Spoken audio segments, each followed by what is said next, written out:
Kannur Naravoor south UP സ്കൂളിലെ വിദ്യാർത്ഥികൾക്ക് അധ്യാപകൻ യാത്രയയപ്പ് നൽകിയത് അവരുടെ ചിത്രങ്ങൾ വരച്ച് നൽകിയാണ്. അധ്യാപകന്റെ ഈ സ്നേഹ സമ്മാനവുമായി സന്തോഷത്തോടെയാണ് കുട്ടികൾ വീട്ടിലേക്ക് മടങ്ങിയത്. കണ്ണൂർ നരവത്തൂർ സൗത്ത് LP സ്കൂളിലെ ഹെഡ്മാസ്റ്റർ PV ദിജേഷ് ഓരോ കുട്ടികളുടെയും ചിത്രങ്ങൾ ക്യാൻവാസിൽ വരച്ചാണ് സമ്മാനമായി നൽകിയത്. ചിത്രങ്ങൾ ഈട് നിൽക്കാനായി ഗ്ലാസിട്ട് ഫ്രെയിം ചെയ്താണ് കുട്ടികൾക്ക് നൽകിയത്. 5ാം ക്ലാസ്സിലെ അവസാന ദിവസവും കഴിഞ്ഞ 22 കുട്ടികൾ സമ്മാനവുമായി സന്തോഷത്തോടെയാണ് വീടുകളിലേക്ക് മടങ്ങിയത്. എന്റെ ചിത്രം എനിക്ക് തന്നെ വാങ്ങിച്ചു കിട്ടിയപ്പോൾ എനിക്ക് വളരെ സന്തോഷമാണ്. ഞാനിത് പ്രതീക്ഷിച്ചില്ല. ഞങ്ങളുടെ മാഷ് ഞങ്ങൾക്ക് വേണ്ടി കഷ്ടപ്പെട്ട് വരച്ച ചിത്രമാണിത്. ഇത് ഞങ്ങൾക്ക് നന്നായി ഇഷ്ടപ്പെട്ടു. 5ാം ക്ലാസ് കഴിഞ്ഞ് മറ്റ് സ്കൂളുകളിലേക്ക് മാറിപ്പോകുന്ന കുട്ടികൾക്ക് ഇങ്ങനെ ചിത്രം വരച്ചു നൽകുന്നത് ദിജേഷ് മാഷിന്റെ പതിവാണ്. കുട്ടികളെ മുന്നിലിരുത്തി അവരുടെ കുഞ്ഞുമുഖങ്ങൾ അതുപോലെ വരച്ചെടുക്കുകയാണ് മാഷ് ചെയ്യുന്നത്.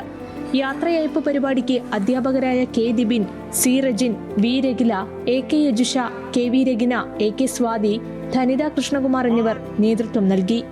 ന്യൂസ് മലയാളം, കണ്ണൂർ.